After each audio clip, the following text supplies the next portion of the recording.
I had never told my son that I earned 700,000 pesos a month. In his eyes, I was just an elderly mother living simply. I thought there was nothing wrong with that until the day he invited me to dinner with his wife's parents. I wanted to know if they were really sincere, so I decided to put them to the test by pretending to be a poor mother. But the moment I entered the restaurant, the first look they gave me was not one of welcome, but of contempt. Every word, every fake smile, every glance they gave me revealed their true nature. However, they didn't know it. In a few minutes, I would silence the entire table, and when I took the platinum card out of my wallet, the expression on their faces was worth more than the dinner itself. But before we continue, check if you have already subscribed to the channel and share in the comments where you are watching us from. We would love to know how far our stories of revenge go. My morning started like that of any other 60-year-old woman. I was in the small garden behind my house, an old watering can in my hand, letting the water drip slowly over the rows of green basil. At 7 o'clock sharp, the tablet hidden under a tarp in the corner of the shed began to beep. I wiped my hands on my apron, moved aside some old wooden boxes, took out the Bluetooth headphones hidden in a toolbox, and turned on the tablet. The screen lit up and the serious face of the CEO of Energía Norte appeared. "Good morning, Mrs. Teresa," he said in a serious, professional voice. I smiled slightly, adjusted the headphones, and the video call began on Para El Mundo. "I am just a retired teacher living off a modest pension, but behind the scenes I am the senior strategic advisor to Energía Norte, one of the largest energy corporations in Mexico. No one knows, not even my son Alejandro. I decided to hide this part of my life since he was little so that he could grow on his own merits, without being blinded by power or money. Watching Alejandro grow into a talented engineer at La Vegas company fills me with pride." The call lasted 45 minutes. We discussed the expansion of the renewable energy project in the north. I offered a few opinions, made quick notes on a piece of paper, and nodded goodbye as the meeting ended. I put the tablet back in its place, covered it with the tarp again, and left the shed. The smell of damp earth and fresh basil brought me back to my real life.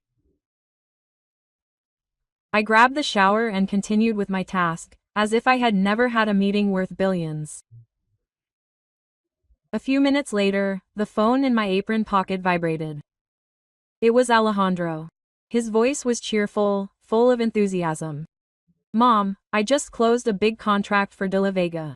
The boss congratulated me in front of everyone and gave me a big bonus." I smiled, picturing his radiant face. "Very well done, son," I said, trying to keep my voice calm, even as my heart filled with warmth. But her tone, "They just got back from Spain and they said they want to talk about planning the wedding. They've got dinner reservations in Leon this weekend at the El Mirador restaurant. Mom, can you come?" I stopped watering. I felt a pang in my chest, followed by an uncomfortable memory.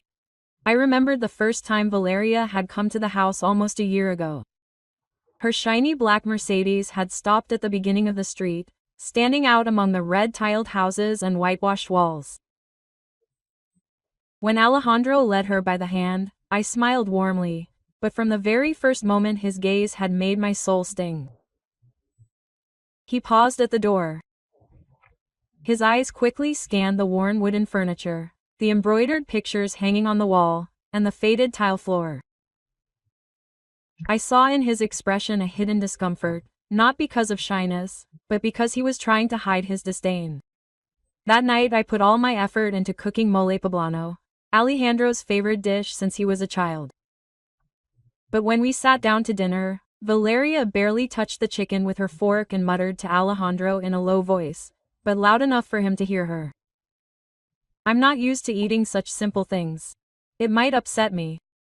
Then she took a protein bar out of her bag and bit into small pieces, as if my food were something foreign, unworthy of being eaten.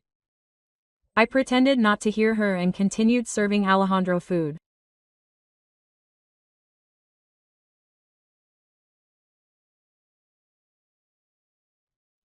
After dinner, when Valeria went to the bathroom, I happened to see her through the half-open door, applying hand sanitizer. Although she had already washed her hands with my soap. It was a small gesture, but it felt like a needle piercing my pride. I wasn't angry, just sad. It hurt that my future daughter-in-law saw me as a stranger, as if my life was something she should keep her distance from. Valeria and Alejandro were married in a civil ceremony 3 months ago, but the formal ceremony hadn't taken place yet because Valeria's parents were negotiating a contract in Spain. Now they're back and they want to meet me. I wonder if Valeria's way of being comes from her family. Will they look at me with the same gaze? I want to know, not only because I want my son to be happy, but I also need to make sure he's joining a family that values him and respects me as well. I hung up the phone and told myself that I had to prepare for this dinner, not only to meet Valeria's parents, but to protect myself. I entered the house and went up to the attic, where an old wooden trunk sat silently in a corner. I lifted the lid and the smell of wood and old fabric enveloped me. Inside were the memories of my life, a photo of Alejandro as a child, a handkerchief embroidered with my name, and the clothes I had worn on special occasions.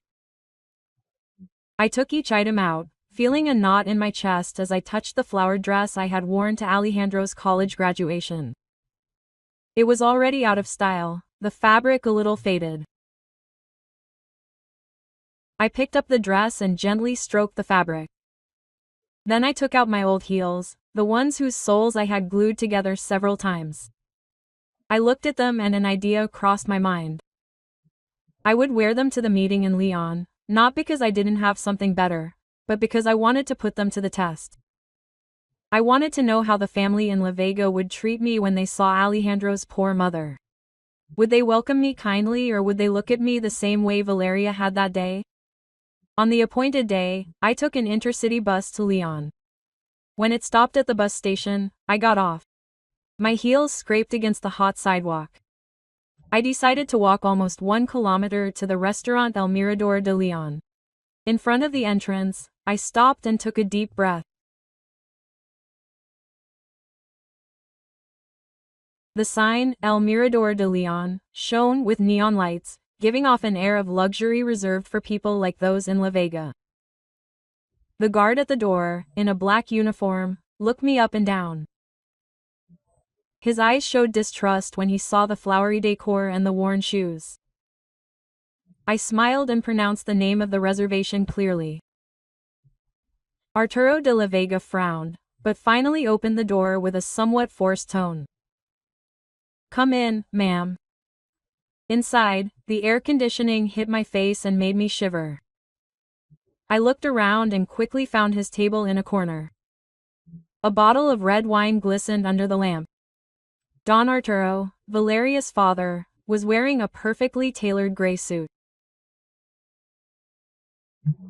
Doña Isabel, her mother, wore an elegant blue silk dress and had her Hermes bag placed carefully beside her. Valeria stood next to Alejandro in a tight white dress and a smile that seemed rehearsed. And Alejandro, in his navy blue suit, immediately stood up when he saw me. "Mom," he exclaimed excitedly, although I noticed a slight nervousness in his gaze. I advanced slowly, watching my step. Don Arturo stood up and reluctantly offered me his hand, as if out of obligation. "Mrs. Teresa, it's a pleasure to meet you," he said in a deep voice, without any warmth. Doña Isabel barely nodded. Her eyes flicked over my cloth bag and then she looked away as if it weren't worth looking at anymore. Valeria smiled a smile that I could only describe as factory-made, pretty but icy. "Mom, sit here," Alejandro said as he pulled out my chair. His gaze sought to reassure me, but I saw the tension in the way he clenched his fists. As I sat down, I noticed Doña Isabel put her Hermes bag aside, as if she feared my old bag would contaminate it. That small gesture hurt me, but I kept smiling. The waiter, a young man in an impeccable white shirt, brought the menus. The others quickly ordered fillet of pork rinds, salmon salad, and a soup whose name already sounded expensive. I flipped through the pages, my fingers brushing the prices, and in the end I ordered just a glass of water and a salad. "That's all, ma'am." He raised his glass, looked at me, and said mockingly, "This wine is French, a bit strong. It might not be to Mrs. Teresa's taste, right?" Although it sounded light, his words were like a stab to the pride. I smiled and replied, "Thank you. I'm fine with water." Quote. Doña Isabel began to talk about the wedding in a fluid voice, as if reciting a prepared speech. "We chose the church of Santa Maria de Gracia, very old and solemn. The reception will be at the Hotel Real de Guanajuato. There is no more appropriate place. Valeria's dress was made by a famous designer in Spain, made just for her." She spoke without pausing, as if she were showing off a list of accomplishments. She paused, took a sip of wine, and concluded, "The estimated cost is around 2 million pesos. Of course, our family will take care of everything." Her phrase was an elegant way of saying that I had no place in her plans. Valeria intervened, placing her hand on Alejandro's with a sweet voice but an icy gaze. "Alejandro's mother is very simple. I suppose she can't help much financially, can she? So we and my parents will cover everything." She paused, looked at me intently, and added, "Although if you want to contribute something symbolic, perhaps with the flowers the tables so it looks more balanced between the families, that would be nice." His words were an invisible slap in the face. Don Arturo and Doña Isabel burst out laughing in unison. I looked at Alejandro expecting him to say something, anything in my defense.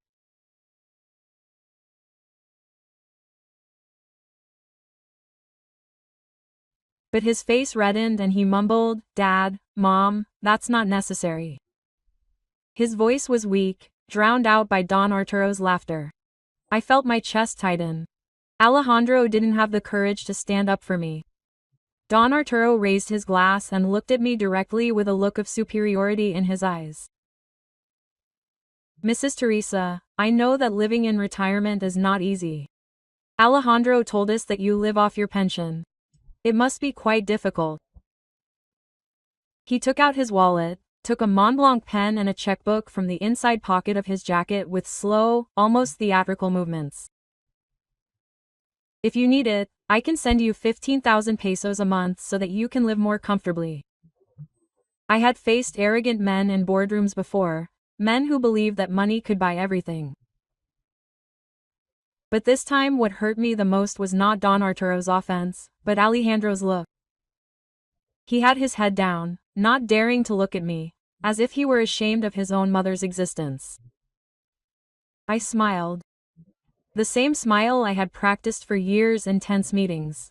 Quote, "How generous you are," I said, in a calm voice. The waiter began to serve the main course. Mine was a small salad that I had ordered as a courtesy. The others were eating fillets of rescob. Don Arturo, with a shiny silver knife in his hand, cut the meat while he recounted his recent trip. His voice resonated with pride, describing in detail how he and his group of high society friends followed the trail of an antelope in the savannah.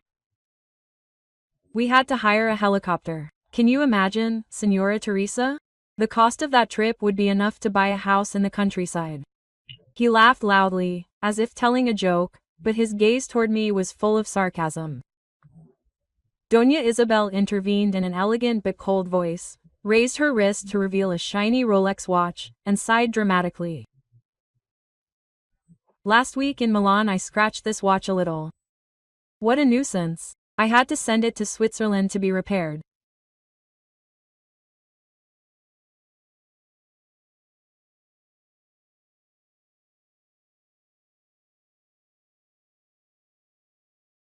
"Sometimes having expensive things is also a nuisance." She looked at my bare wrist and added, in a tone of false compassion, "Living as simply as you, Mrs. Teresa, surely have nothing to worry about, right?" That seemingly gentle sentence felt like a needle piercing my pride. Valeria turned to me with a sweet smile on her lips, but her eyes were as cold as ice. Mama Teresa, what do you usually do on the weekends? Gardening, watching TV. Your life seems a bit boring, doesn't it? Her tone was outwardly kind, but I detected the contempt behind every word. I opened my mouth to respond, but Don Arturo interrupted me. Older people live well, they don't move much that way. They spend, maybe because they don't have money to spend. He chuckled, raising his glass of wine, looking at me as if I were someone insignificant. I felt the heat rising inside me, but I remained still, tightly gripping my glass of water. I looked at Alejandro, waiting for him to say something, anything to defend his mother. He noticed the tension and a shadow of nervousness crossed his face. Oh, I'm working on a new green technology project that's very interesting, he began, trying to divert the topic. It could significantly reduce emissions, but Don Arturo interrupted him abruptly. We'll talk about that later, Alejandro. Today it's about family. That left him speechless. I saw his face darken. They continued talking about high society people whose names I didn't know, about exclusive golf clubs, about charity auctions that were really vanity shows. I stood there taking small sips of water, feeling like a spectator lost in a play that didn't belong to me. Every word, every smile they shared was a reminder that I didn't belong in that world. Suddenly, a man in a black suit, elegant, with the appearance of an executive, walked past our table. He paused for a moment, his eyes narrowed as he looked at me as if he were trying to remember something. I felt my heart race, but I kept my face calm. He approached with a firm step, ignoring Don Arturo, who was sitting at the head of the table, and said in a respectful voice, "Excuse me for interrupting, I cannot do the honor of being in front of Doña Teresa Ramirez." The entire table fell silent. Don Arturo frowned. His gaze turned sharp. Doña Isabel stopped chewing. Her glass of wine hung suspended in midair. Valeria stared at me with her mouth half open, incredulous. Alejandro raised his head, his eyes wide, between surprise and doubt. I looked at the man and answered in a calm voice. Yes, I am Teresa Ramirez. The man, oblivious to the attention, continued in an excited voice. I am Ernesto Vargas, CEO of this restaurant chain. I had the honor of attending your conference at the International Energy Congress in Monterrey 5 years ago.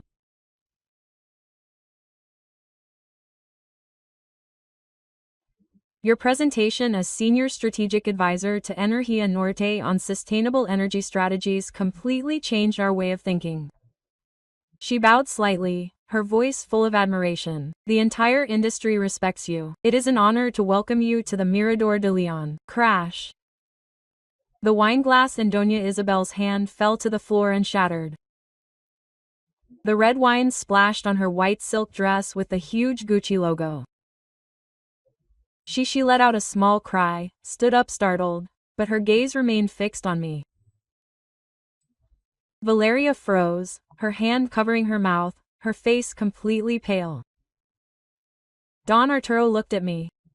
His eyes were wide open, full of astonishment, but also doubt, as if he couldn't believe that his mother had another identity. Don Arturo was the first to regain his composure. He let out a dry, forced laugh, trying to keep up appearances. Mr. Ernesto, you must be confused. This is Mrs. Teresa, my son-in-law's mother. She's a retired teacher. She lives very simply. He stressed the last two words, wanting to make it clear that I couldn't be the person Ernesto was talking about. Valeria rushed to support him, her voice high-pitched, almost desperate. Yes, that's right. It must be a resemblance. She's been a housewife all her life. She doesn't know anything about business. Her words would make me look like a pathetic imposter, denying the truth in front of me. I calmly placed the napkin on the table and I looked at Ernesto Vargas. Thank you, Ernesto, I said softly, but clearly enough for everyone to hear. I'm so glad to see you again. Is the restaurant doing well? Ernesto nodded repeatedly, his voice full of enthusiasm. Yes, ma'am, very good. Thanks in part to his strategic advice from earlier. His words were like a fresh breeze that soothed, if only a little, the wound in my heart. But when I looked back at the De la Vega family, I saw that their smiles had faded. Don Arturo was gripping his glass so tightly that his knuckles were white. Doña Isabel was trying to clean the wine stains off her dress, but she didn't take her eyes off me, as if searching for an explanation for what she had just witnessed. Valeria kept her head down, avoiding my eyes. I slowly pulled out an old cloth bag. From my wallet I extracted a shiny black metal card with a single inscription engraved on it. Teresa Ramirez. It was my platinum card. I set it down on the table, and the dull sound of metal hitting wood echoed in the silence. Dinner's on me, I said in a calm but firm voice. I looked directly at Don Arturo, who was motionless, staring at the card as if it were an object from another world. The 15,000 pesos a month, I thought, seemed to please him. His face turned red, but he didn't say a word, just pursed his lips. Then I looked at Valeria. And the token contribution for the wedding flowers. I added in a soft but ironic tone. Maybe I should finance the entire wedding to make it more appropriate, don't you think? Valeria looked up, her eyes wide, her mouth opened, but she couldn't make a sound. I saw her hands trembling as they gripped the edge of the table. Alejandro, sitting next to her, suddenly spoke in a shaky voice. Mom, what does this mean? I could hear the confusion in his tone, but I didn't look at him. My gaze remained fixed on the three in the plane. I felt a pang in my chest, not because of their offenses, but because my son, whom I had raised with all my love and sacrifice, did not have the courage to defend his mother. Consider this an investment, I said slowly, each word etching itself in the air. A small investment for a great lesson about the true nature of people.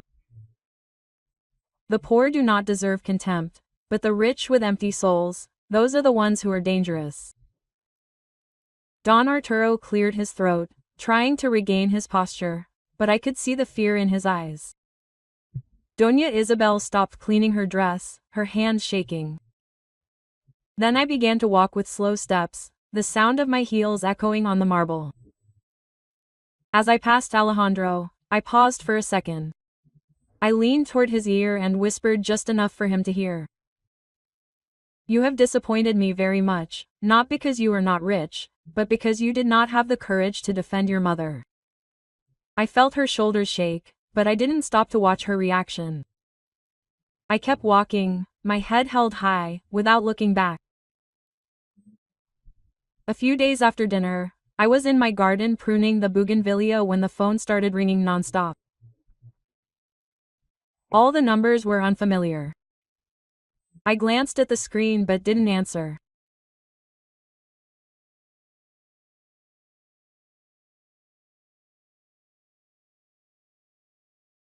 I've never been in the habit of answering calls from dubious sources, especially when my intuition tells me they don't bring anything good. As I continued to concentrate on the flowers, I heard hurried footsteps from the entrance. Mrs. Carmen, my kind neighbor who lives across the street from me, ran toward me with a look of fear on her face. Teresa, look at this, she shouted, raising her phone with the screen lit up. Why are there pictures of you on the news? I put the scissors aside, grabbed Carmen's phone, and immediately I was being called by a poor widow, an ambitious woman who had staged an elaborate farce so that her son could move up in class through his marriage to Valeria. The article quoted a close source as saying that I had loudly bragged during dinner, showing a fake credit card to pay the bill but that the restaurant had declined it.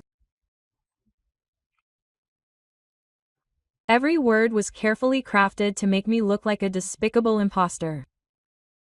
Alongside the text were secretly taken photos. Me picking vegetables at the market with a bunch of cheap cilantro, eating gorditas at a street stall in an old blouse, and another of me sewing an apron in the yard. I recognized immediately that these images had been taken in the last few days. I had been followed. I handed the phone back to Mrs. Carmen, trying to keep my voice calm. "Thank you, Carmen. I'll take care of this." I didn't get upset about the slander. I was used to the harshness of the world by now. The phone vibrated again. This time it was Alejandro. I took a deep breath and answered. His voice on the other end sounded confused, almost desperate. "Mom, have you seen the news?" She said in a broken tone. "The director called me. They say I'm an accomplice, that I knew you deceived the Vega family." "I'm fired, Mom." Valeria also wrote. She says she's canceling the wedding. She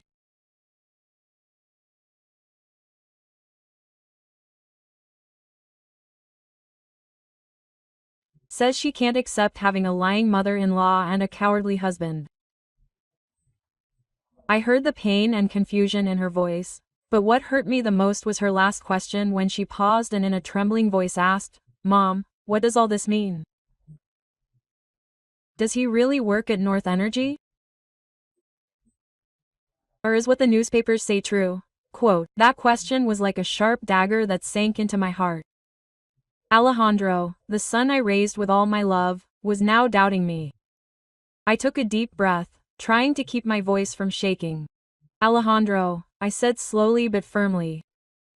"If I have to prove who I am to you with evidence, it means you've never really known me." I hung up before she could answer. I wasn't angry with him, but I felt a deep emptiness, as if all the years I'd dedicated to living for him had been rendered useless. I entered the house and sat down on the old wooden chair in the living room. The silence was absolute, with only the ticking of the wall clock to be heard. I turned on my tablet and checked the news portals. The media storm had erupted faster than I imagined. Dozens of articles began to replicate the story from the first tabloid, each one adding new details to make me look even more despicable. One called me an ambitious old woman. Another made up the idea that I had been expelled from university for cheating. That afternoon I opened my tablet to watch a live press conference.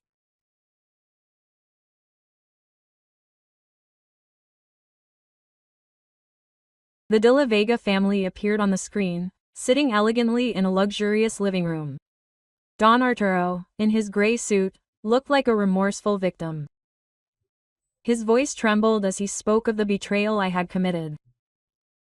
Doña Isabel, next to him, was wiping away her tears with a silk handkerchief, as if she had lost everything in her life. But the one who caught my attention the most was Valeria. She was wearing an impeccable white dress, her eyes red, crying in front of the cameras. "I am shocked and deeply hurt," she said between her lips. "I can't believe that the woman I considered a mother would stage such a cruel deception. All I wanted was a happy family, but everything has been destroyed." I turned off the tablet. The storm had already arrived, but I wasn't afraid. I have survived too many trials to be torn apart by lies. I knew that the time had come to rebuild my walls. I wasted no time in regretting it. I went upstairs and opened the locked closet that Alejandro had never seen before. Inside there were no flowery dresses or worn aprons. In their place were the tailored suits, shiny heels, and elegant handbags that she rarely used. I ran my hand over the soft fabric of a navy blue suit, feeling its firmness under my fingers. That suit had accompanied me in tense meetings in front of powerful executives when I made decisions worth millions of pesos. Today it would be my armor again. I chose it along with a simple but elegant pair of black shoes and closed the closet.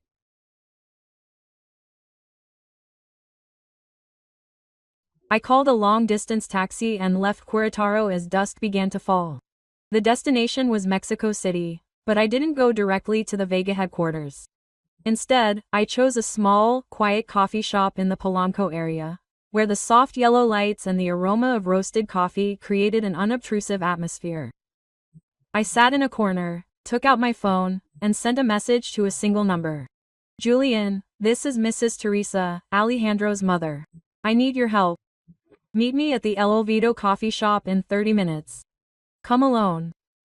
I pressed send, left the phone on the table, and looked out the window. The streets of Polanco were bustling, expensive cars were driving by, but all I could think about was Julian, the young engineer Alejandro had been talking about. I remember the times Alejandro had mentioned Julian, a boy from a humble background who had grown up in the poor suburbs of Leon. He was a computer genius, but no one had noticed his talent until Alejandro discovered it and promoted him to an important position at De La Vega, despite the opposition of many people in the company. Julian is like a brother to me, Alejandro would say, his eyes shining. I was banking on the loyalty of this young man, on the gratitude he felt for my son, but deep down I was also worried. If Julian refused, or worse, if he told De La Vega, all my plans would fall apart. Exactly 30 minutes later, Julian entered the coffee shop.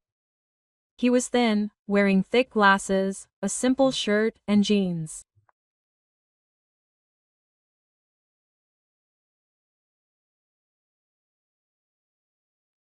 His eyes showed concern, but also a determination that I recognized instantly.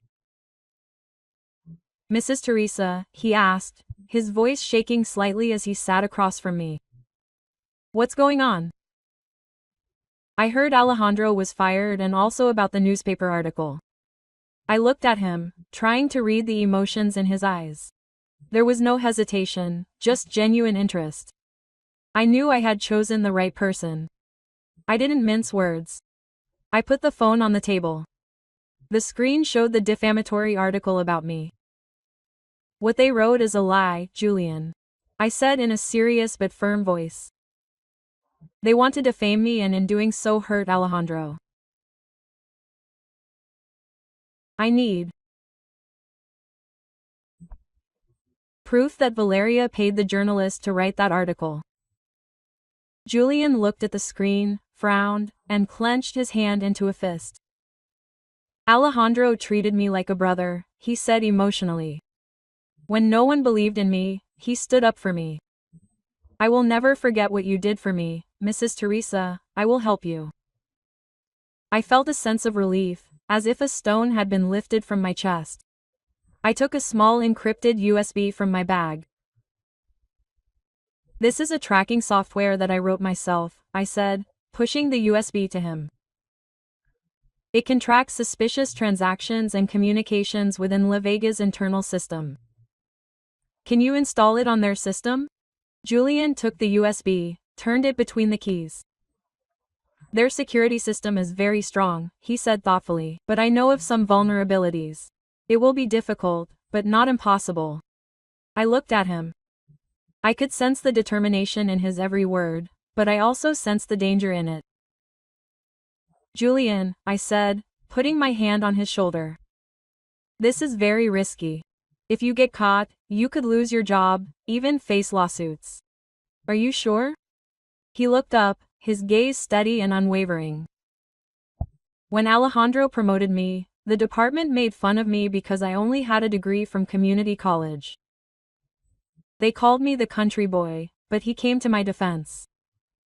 He said that talent doesn't lie in degrees.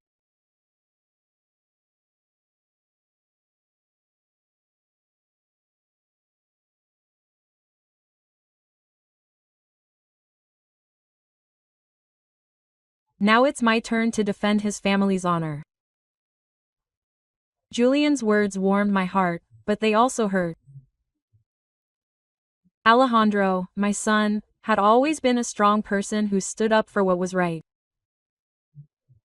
So why did he remain silent at that dinner when the Vega family insulted me? I shook my head, pushing the thought aside. This was no time to wallow in grief. I nodded to Julian and gave him a slight smile. Thank you, I said, my voice cracking with emotion. Be careful and stay in touch with me on a secure line. Julian stood up, put the USB in his pocket, and left. I knew I had chosen the right place. Julian was the first piece in my counterattack, and I trusted that he would not fail me. 3 days after the encounter with Julian, I received an encrypted email from him. The subject was nothing more than a simple exclamation mark, like a discreet warning. I opened my tablet, put in my headphones, and my heart pounded as I played the attached audio file.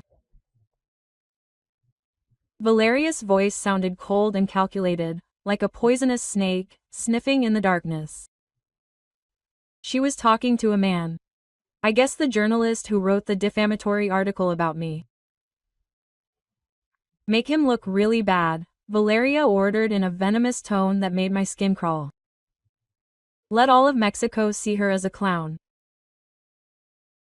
Add the part about the fake credit card she was showing off. At the end of the recording, there was a small ping, the sound of a successful transfer notification. She intended to call Julian to thank him and tell him to stop. She didn't want him to risk it any longer, but before she could dial his number, another email arrived from him. This time it contained several password-protected PDF files. The attached message simply said, "The password is Casa Ramirez." I felt a knot in my chest when I read that name. It was Alejandro's dream, the name he excitedly told me when he was young, that one day he would open his own company and call it Casa Ramirez to honor our family. I typed the password with trembling hands, not knowing if it was from excitement or from the premonition of what I was about to see. The files opened and I almost stopped breathing. They had nothing to do with Valeria's defamation. They were internal reports from the engineering and finance departments of the La Vega Group. I reviewed the Excel spreadsheets and my eyes stopped on 2 parallel columns. One was titled Official Report, with emissions levels within permitted limits, sent to environmental authorities. The other, Real Data, made my blood run cold. The emissions were 3 or 4 times higher than the maximum. In one of them, he wrote, "Reduce waste treatment costs at all costs. If necessary, adjust technology to pass surprise inspections." I imagined the river next to the plant, where the villagers used to get their water, now poisoned by untreated industrial waste. My blood boiled, not just from the lie, but from their cruelty. The last file took my breath away. It was a detailed plan titled Strategic Collaboration Project. At North Energy, the same company I work for, the De La Vega family planned to become a supplier. In the meantime, they were poisoning an entire region, destroying the environment that my colleagues and I had dedicated our lives to protecting. I immediately called Julian on a secure line. "Julian, how did you get these things?" I asked, my voice hoarse with attention. On the other end, his tone was one of concern, but also of determination. After obtaining Valeria's recording, I noticed something strange in De La Vega's internal data stream. I followed the trail and found a hidden server, very well disguised. All of this was there. He paused, then added in a lower voice, "Doña Teresa, they're demons. Disguised as successful businessmen." His words were like a jolt. I looked out the window, at the moon, and this already surpassed any personal conflict with those in La Vega.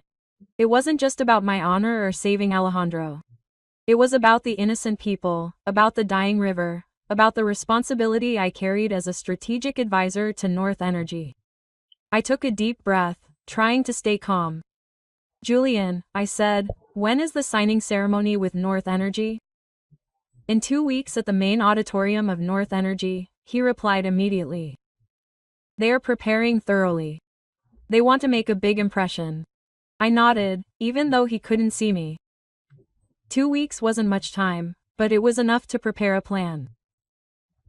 The scenario that the De La Vega family had been longing for would ironically become the place where they would face the truth. "Thank you, Julian," I said firmly.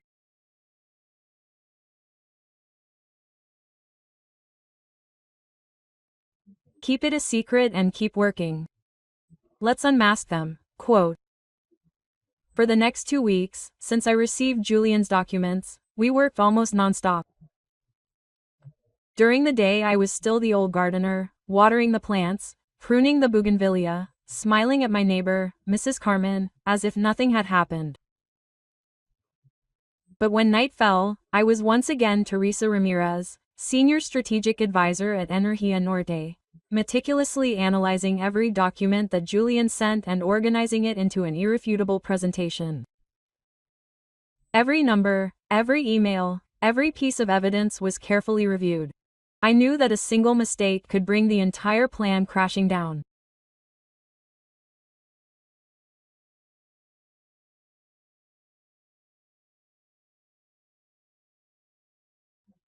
I contacted some trusted colleagues at Energía Norte, people with whom I had shared decades of intense meetings, people in whom I trusted completely. I didn't tell them I revealed the whole truth, only mentioning a possible security issue related to De La Vega and asking them to trust me, to remain silent and be ready to act.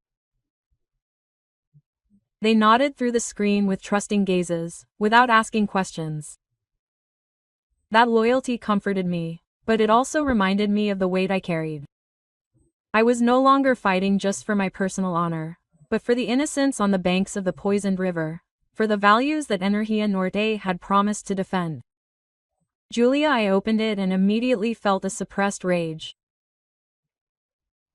The slides were full of colors, with images of green trees, impressive growth graphs and empty promises about sustainable development. They had constructed a perfect picture, a play to hide their crimes. I knew that if that presentation was shown, De La Vega would get to sign the contract with Energía Norte and the truth about the river, about the falsified figures, would be buried forever. Our plan was bold but simple, to swap the content of the presentation.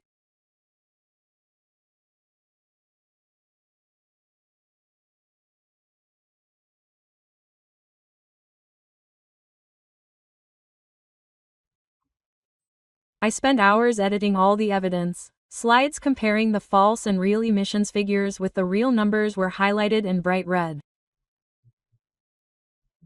Snippets of emails with instructions from Don Arturo, highlighted so no one could ignore them. And a diagram of the flow of illegal money that clearly showed how De La Vega had reduced waste treatment costs to maximize profits. I compressed everything into a single file, saved it on a small USB stick, and sent it to Julian through an encrypted channel.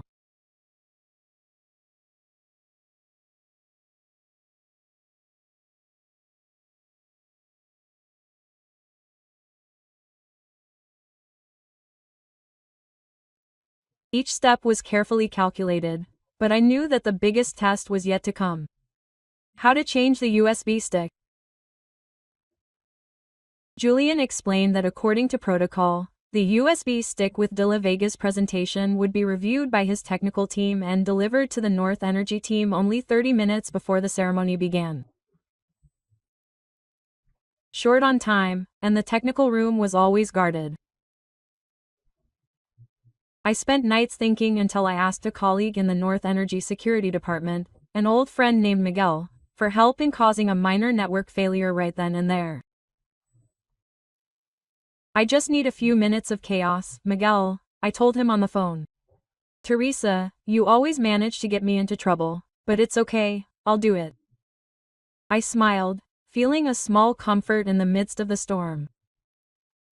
On the day of the ceremony, I did not attend as the chief advisor of Northern Energy. Instead, I put on a service uniform, a white shirt, black pants, and a cap that covered most of my face. I wore a mask, pretending to be an ordinary employee, moving through the crowd in the large Northern Energy Hall. No one recognized me. No one noticed the older woman pushing a drinks cart in the corner. I stood backstage watching everything with a racing heart but a cool head. The hall was decorated. Don Arturo and Doña Isabel sat in the front row with expressions of confidence, as if they were already assured of victory. Valeria stood next to them in a bright white dress, her smile perfect, like an actress on stage. I saw Julian enter with the De La Vega team. He was wearing a tight-fitting suit. He looked more mature than I remembered, but I could see the concern in his eyes, although he tried to remain calm. I clutched the phone in my pocket, waiting for the signal. At 10 o'clock, the phone vibrated. A message from Miguel. The failure has begun.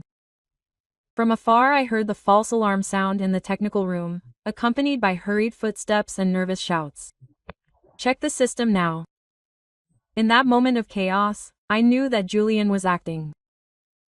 I only had a few seconds to take out De La Vega's USB drive and connect ours. I stood still, barely breathing, my eyes fixed on the entrance to the technical room. Minutes later, Julian came out passing near where I was. He nodded slightly, a discreet gesture, but enough for me to understand. The plan had worked. The USB drive of destiny was in the projector. I retreated further into the darkness of the stage, waiting for the big event to begin. The room was full, investors in expensive suits, international partners with expectant looks, and dozens of journalists from the main media with cameras ready. In the front row, the De La Vega family radiated power and pride. Don Arturo, in an impeccable Italian suit, smiled confidently. Doña Isabel, wearing a sparkling Mikimoto pearl necklace, bowed her head to speak to a reporter. Valeria, in her expensive Louis Vuitton dress, stared at the cameras with the smile of a star on the red carpet. Alejandro was not present. I called him that morning, but he did not answer. I imagined him in his small apartment in Leon, sunk in despair after losing his job and being abandoned by Valeria. A part of me shuddered at the thought of my son, but I reminded myself that what I was about to do was not just for my honor, but to free him from the shadow of the De La Vega family.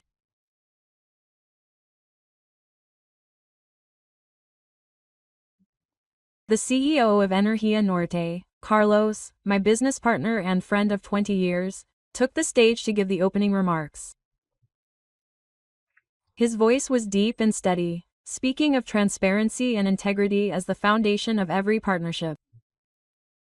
I smiled in the darkness. Carlos did not know my entire plan, but he agreed to help without asking too many questions, simply because of the trust he had in me. When he finished, the room erupted in applause and Don Arturo came up on stage with the arrogance of a king about to be crowned. Ladies and gentlemen, Don Arturo began in a soft, persuasive voice. The La Vega Group is proud to present a green vision for the future. With innovative technologies that protect, we are committed to a sustainable world and social responsibility. He paused, smiled, and pointed to the large screen behind him. And to demonstrate my point, I invite you to see the achievements we have made. The screen lit up. I held my breath. My heart was pounding in my chest, but instead of the bright De La Vega logo or images of green trees as expected, the first slide showed the title in bright red that I had prepared, The Truth About Dega's Dirty Practices. The entire room fell silent, as if the air had evaporated. Don Arturo froze, his speech stuck in his throat. His face went blank with confidence in the front row. Valeria and Doña Isabel's smiles froze like ice statues. Don Arturo, he stammered into the microphone, his voice shaking. "Oh, there's been a technical error." He turned back, making desperate gestures to the technical team. "Turn off the projector right now." But it was too late. The next slide changed automatically, showing a comparative emissions chart. The real column in bright red, 4 times higher than the permitted limit, next to the column for the false reports sent to the authorities. Then the emails signed by Don Arturo appeared, highlighted. Reduce waste treatment costs at all costs. The murmurs in the room quickly turned to exclamations of astonishment. The cameras began to flash nonstop, like lightning in the middle of a storm. Doña Isabel let out a gasp, raised her pearl-studded hand to her mouth, and opened her eyes wide. Valeria, pale as a sheet, lowered her head trying to escape the stares that fell on her. I saw Don Arturo stagger, clutching the thimble to keep from falling. The room I came out from behind the stage, slowly removing myself. The cap and the mask. The lights were blinding me, but I didn't take a step back. I walked straight to Don Arturo. I took the microphone from his hand as he looked at me in horror. "Good afternoon, everyone," I said in a firm, resonant voice, sharp as a razor. "I am Teresa Ramirez, Senior Strategic Advisor for Energía Norte, and this is the evidence that demonstrates why we will never collaborate with an organization as corrupt and kinetic as the De La Vega Group." The audience murmured again, but this time with astonishment and admiration. I saw Carlos, the CEO, come up on stage. He put his hand on my shoulder and looked at me. "Energía Norte will demand a full investigation into the polluting activities of the De La Vega Group. We do not tolerate lies or irresponsibility." I looked toward the front row and met the terrified gazes of the De La Vega family. Don Arturo was about to collapse, his face gray as ash. Doña Isabel hugged Valeria, both of them trembling, as if their perfect world had shattered. Devastated. I felt no joy, only a profound sense of relief. The false figures, the manipulated emails, the poisoned rivers, everything was finally out in the open, with no way to hide.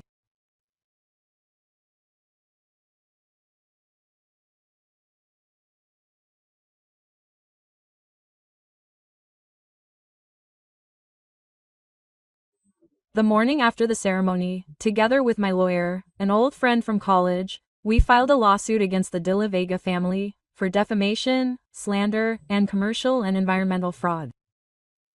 The press exploded. The same headlines that had previously slandered me were now completely changed. The turn of the century, the senior advisor who unmasked the De La Vega empire wrote a major newspaper. Another called me the heroine of the environment, showing my photo on stage, illuminated by the lights. 3 weeks later, the court issued its ruling.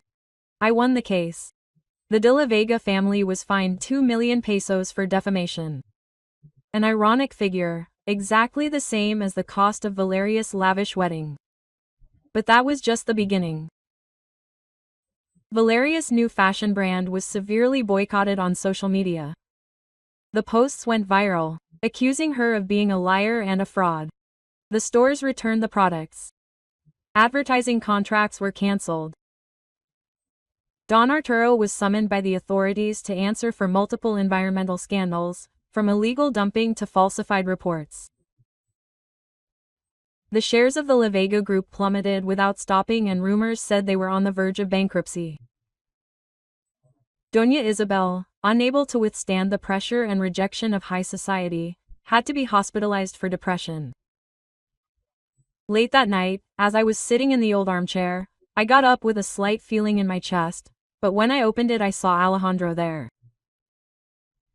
He was much thinner, his face sunken, his eyes red, as if he had been crying. He didn't say anything, he just came in and hugged me tightly, so tightly that I could feel his heart beating faster.